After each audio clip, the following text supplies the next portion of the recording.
यह कहानी है दिल्ली के एक शांत मोहल्ले की, जहां रहते थे राम प्रसाद शर्मा। उम्र 68 साल। वो रिटायर्ड सरकारी अफसर थे। उनके पास अच्छी पेंशन, बैंक में कुछ लाख रुपए और 2 मंजिला पुरानी हवेली थी, जो अब भी काफी कीमती थी।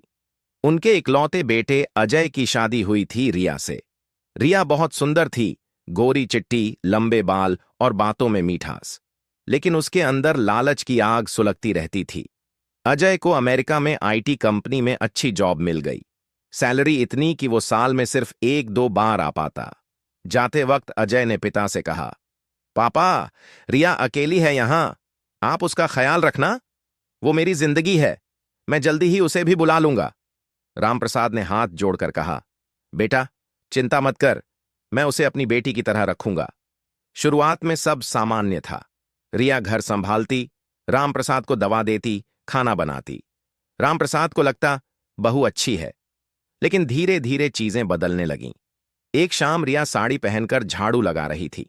साड़ी का पल्लू सरक गया और उसकी कमर नजर आई। रामप्रसाद की नजर वहां ठहर गई। वो बूढ़े थे, लेकिन अकेलेपन ने उन्हें कमजोर कर दिया था। उन्होंने मन ही मन सोचा, काश कोई साथ होता। अगले दिन रामप्रसाद ने रिया से कहा, बेटी, इतना काम मत करो, थक जाओगी। रिया ने मुस्कुराकर कहा, पापा जी, आप मेरे लिए सब कुछ करते हैं, मैं आपके लिए कुछ भी कर सकती हूं। धीरे धीरे बातें बढ़ीं। रात को रामप्रसाद अकेलेपन की शिकायत करने लगे।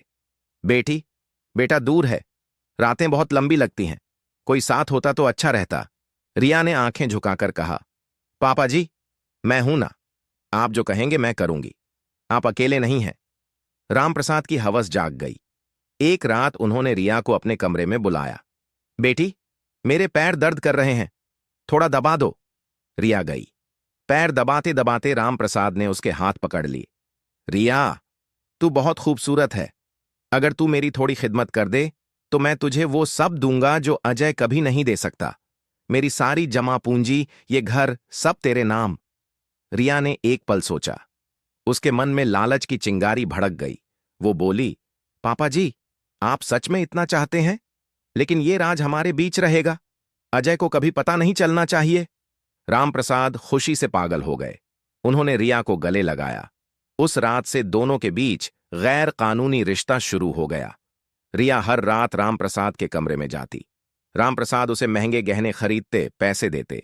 रिया कहती, पापा जी, आप ही मेरे असली साथी हो। अजय तो बस नाम का पति है, वो कभी समझ नहीं पाया मुझे। रिया का असली प्लान था रामप्रसाद की सारी संपत्ति हथियाना। उसने सोचा, अगर रामप्रसाद की मौत हो जाए या वो अजय से अलग हो जाए तो सब कुछ उसका। वो रामप्रसाद को दवाइयों में मिलाकर नींद की गोलियां देने लगी ताकि वो ज्यादा कमजोर हो जाए। इधर अजय वीडियो कॉल करता। रिया पुरानी तरह प्यार जताती, नए कपड़े दिखाती, चूमती चाटती। लेकिन रामप्रसाद ये सब छिपकर देखता और जलता। वो सोचता, ये औरत मेरी है अब। एक दिन रामप्रसाद को सीने में तेज दर्द हुआ। डॉक्टर ने कहा, दिल की बीमारी, स्ट्रेस ज्यादा है। अस्पताल में भर्ती हुए। रिया ने मौका देखा। उसने रामप्रसाद से कहा, पापा जी, वसीयत लिख दो, सब कुछ मुझे दे दो। अजय को क्या देना, वो तो साल में एक बार आता है, मैं ही तो आपकी देखभाल करती हूं। रामप्रसाद ने हामी भर दी। वकील आया। वसीयत में सारी जायदाद, घर, बैंक बैलेंस, एफडी, सब रिया के नाम। रामप्रसाद ने सोचा, बहू मुझे इतना प्यार करती है।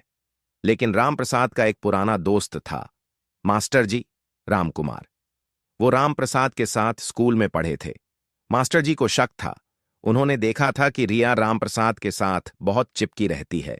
एक दिन उन्होंने छिपकर रिया के फोन में मैसेज देखे। रिया किसी पुराने बॉयफ्रेंड से बात कर रही थी। मैसेज थे, जल्दी सब कुछ मेरा हो जाएगा, फिर हम साथ रहेंगे। मास्टर जी ने तुरंत अजय को फोन किया।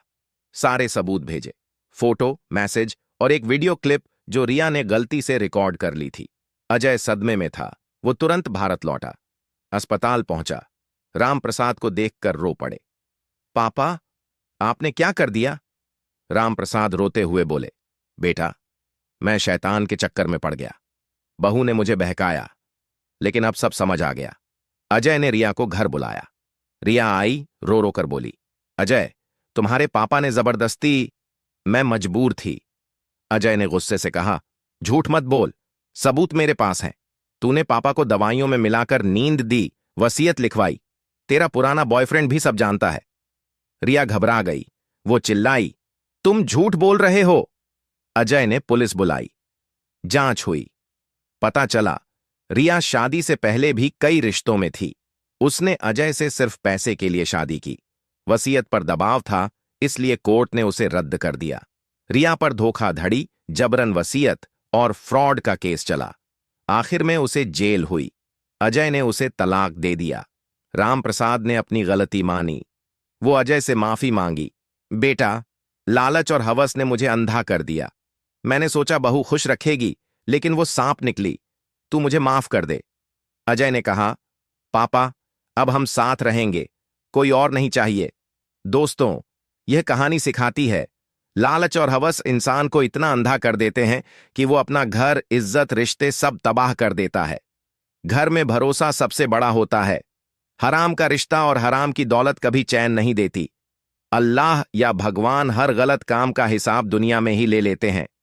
रिया ने सोचा था सब कुछ हथियां लेगी, लेकिन आखिर में जेल और रुसवाई मिली।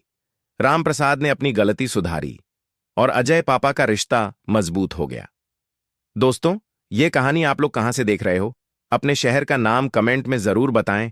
अगर आप लोग फतेहपुर, इलाहाबाद, लखनऊ, पाकिस्तान, नेपाल कहां से भी देख रहे हो, कमेंट में जरूर बताओ।